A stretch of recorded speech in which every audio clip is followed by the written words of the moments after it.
Hola, muy buenos días. Muchas gracias por acompañarnos a otro episodio de nuestro programa Apolíneos. Mi nombre es Jessica Hinojosa y soy directora de las carreras humanistas de la Universidad de Monterrey. El día de hoy me complace presentar, porque tenemos una invitada de lujo, presentar a la licenciada Ana Barrera.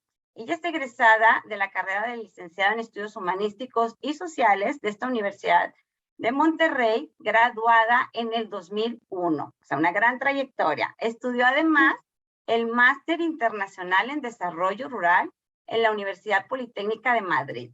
Coordinó proyectos de desarrollo social en Nuevo León y posteriormente en Madrid y en Uruguay. Desde el año 2008 ocupa el cargo de secretaria de la Secretaría de la Dirección General del Instituto Interamericano del Niño, la Niña y Adolescentes de la OEA. Es maestranda en políticas públicas y derechos de la infancia, con la investigación Niños, Niñas y Adolescentes con Madres Privadas de la Libertad. Qué interesante. Y bienvenida a tu programa Polinios, Ana. Ay, muchas gracias, Jessy. Más bien, muchas gracias a ustedes por el interés en lo que he estado trabajando pues, desde que me gradué, que es un área que tiene mucho que ver con LES, porque junta todo, junta muchas cosas. Entonces, no, muy contenta por la invitación. Al contrario. Y pues Ana nos presenta el tema muy interesante de hoy, de la importancia del enfoque humanista en el diseño de políticas públicas de niñez y adolescencia. Gracias, Ana, por acompañarnos con este tema. Y pues bueno, vamos dando inicio y te pregunto lo primero, ¿verdad? ¿De dónde surge este interés de tener un enfoque humanista trabajando en temas de políticas públicas? Pues fíjate que viene de ver cómo la política pública se ha ido construyendo sin tener noción de la gente a la que le va a hacer bien. Y a mí no me gusta usar la palabra beneficiarios, yo prefiero la gente que trabaja junto contigo, tus compañeros de ruta, qué sé qué yo. Porque hay algo muy básico de las políticas y es que vienen a solucionar problemas. Pero los problemas no necesariamente es la falta de agua o la falta de infraestructura. Hay una historia detrás de todas esas cosas. Monterrey, por ejemplo, ¿no? El área de Santa Catarina, que es un área recontra industrial, y tienes toda esa área llena de casas, llena de gente que nunca pensaron que Santa Catarina se iba a poblar. Iba a ser la zona de industria, pero a nadie se le ocurrió pensar que el trabajador, la trabajadora que iba a ir hasta allá, si le acortas el tiempo de llegada al trabajo, va a ser una persona que va a desarrollar mejor su responsabilidad.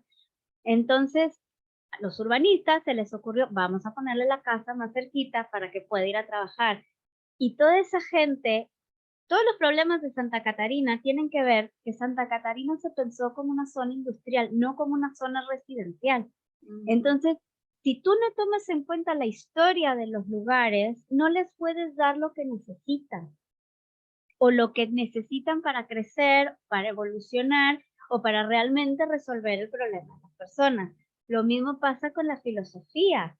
¿Cuál es la filosofía de la gente que vive en Santa Catarina? Es ir a trabajar, poder ahorrar, usar ese dinero para qué, para comprar un coche, para viajar, para conocer el mundo. O sea, ¿cuál es el sentido que ellos le dan al vivir ahí, a tener ese trabajo más cerca, a que pueden tener más tiempo de familia? Es tomar en cuenta al ser humano de verdad y ponerlo en el centro del desarrollo de la política que le va a venir a resolver la existencia.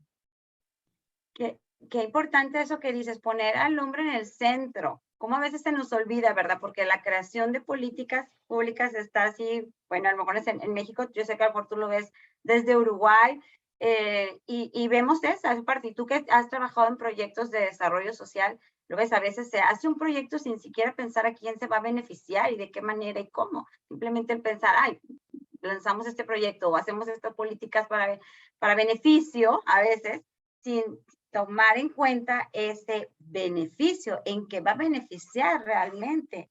Qué interesante porque actualmente nos está haciendo.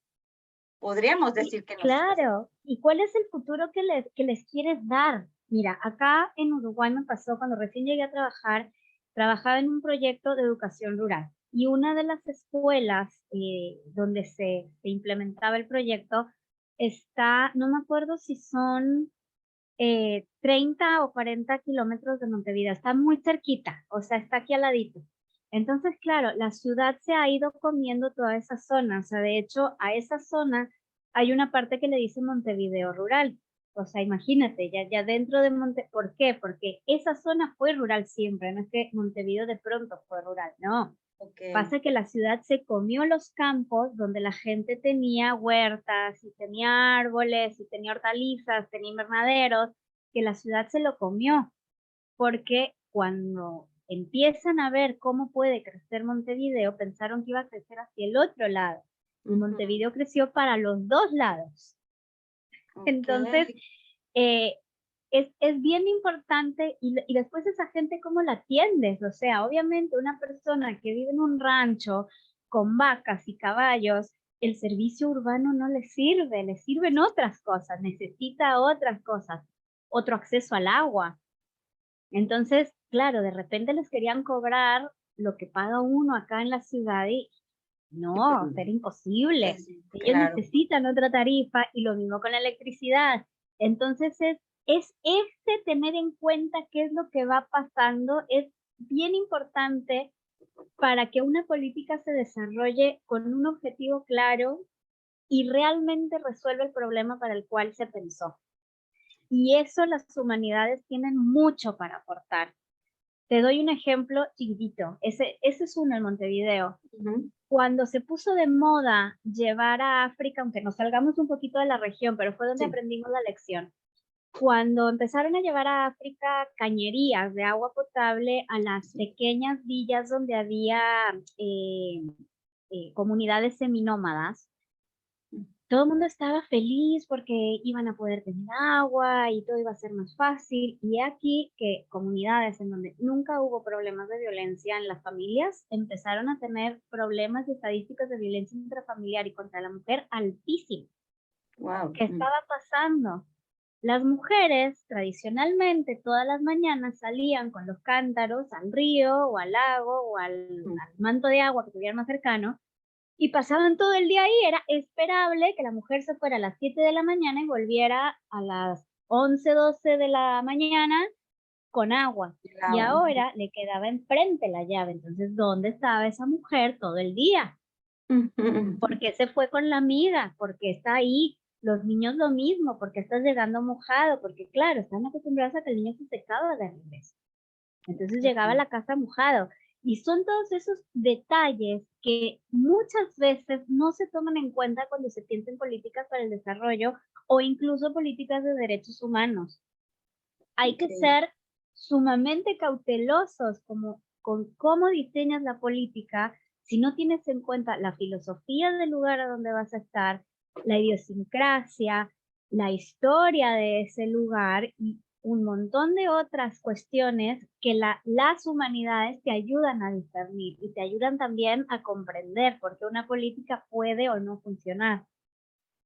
Sí, que tienes toda la razón y con eso te hago la siguiente pregunta para que nos ayudes a profundizar un poquito en esto que comentas sobre entonces cómo combinan, o sea, ya más específicamente, las humanidades y ese diseño de políticas públicas.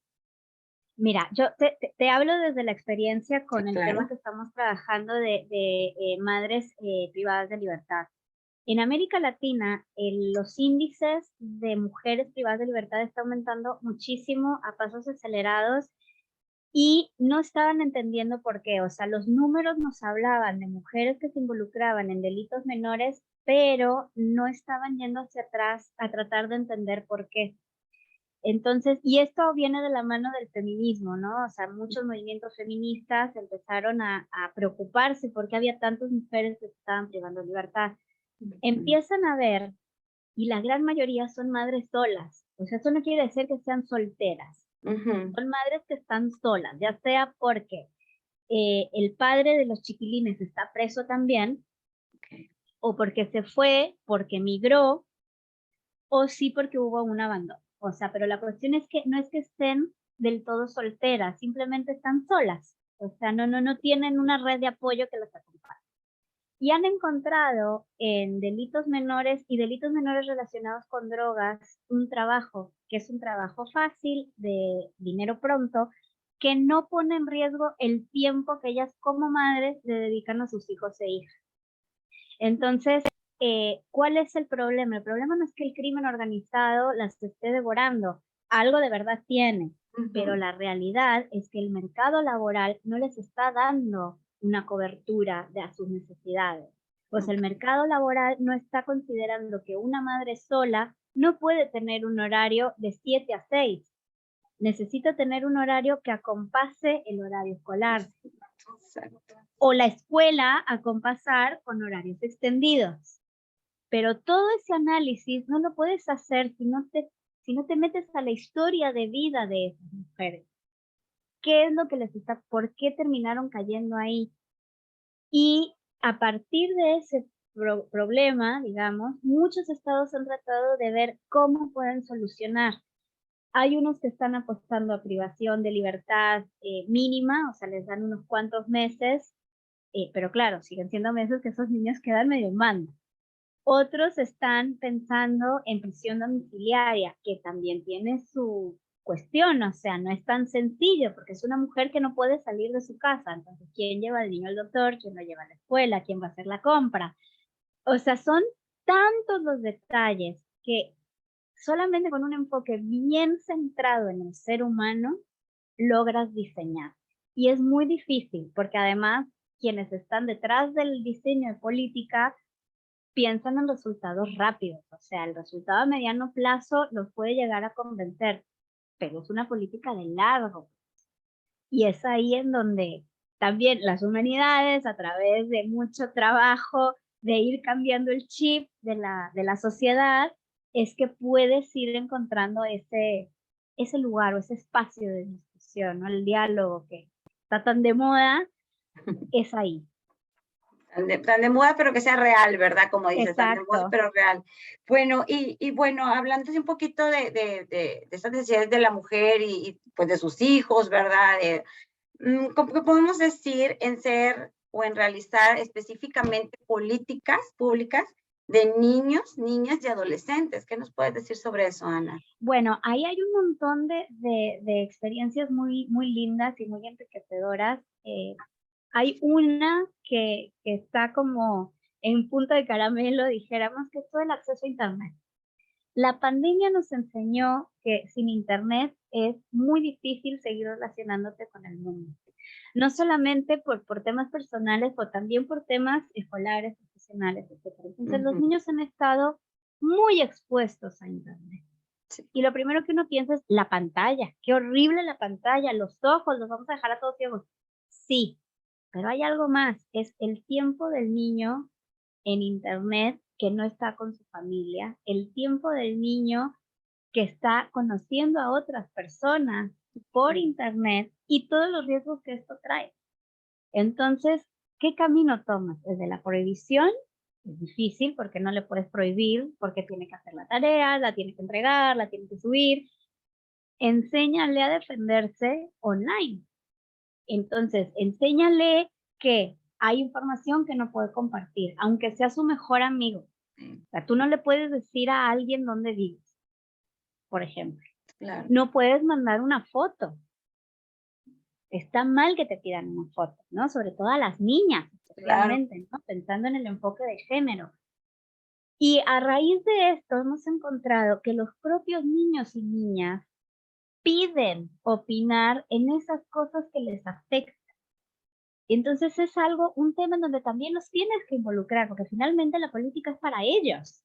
Claro, claro. Entonces ahí es transversalizar el trabajo con enfoque de derechos, hacerle caso a la convención que está por cumplir 40 años, o sea, estamos hablando, es un documento que en tiempos políticos es de ayer, Sí. porque es del 90 la Y su convención. contexto y todo, ¿verdad? Lo que implicó. Pero la convención estuvo 20 años para hacerse. O sea, estás hablando de que es un documento que empezó a gestionarse en el 70 y vio la luz en el 90. O sea, ese es el tiempo de las políticas. Entonces, muchas veces que escuchas, ¿no? Esta política de atención a la primera infancia y te la presentan de un día para otro y la empiezan a aplicar a la semana siguiente y después a los 3 meses no está funcionando y la culpa siempre es de alguien más. Sí, No, no es culpa de nadie, es que hay tiempos que respetar. Esto del Internet, te lo digo porque a todos nos tomó por sorpresa, o sea, nosotros nos claro. empezaban a llamar a la oficina y decir, ¿tienen protocolos de cuidado en Internet? ¿Lo qué? O sea, ya, pero si ya se sabe que no hay que compartir fotos, no, no se sabe, No se porque de sabe. repente chicos y chicas de muy cortita edad, o sea, te estoy hablando que Martina, mi hija, con 4 años, no, con 3 años, tuvo que aprender a sentarse un Zoom a cantar con sus amiguitos. Sí, sí, es cierto. Entonces, ¿cómo cuidas toda esa miles de millones de niños en todo el mundo?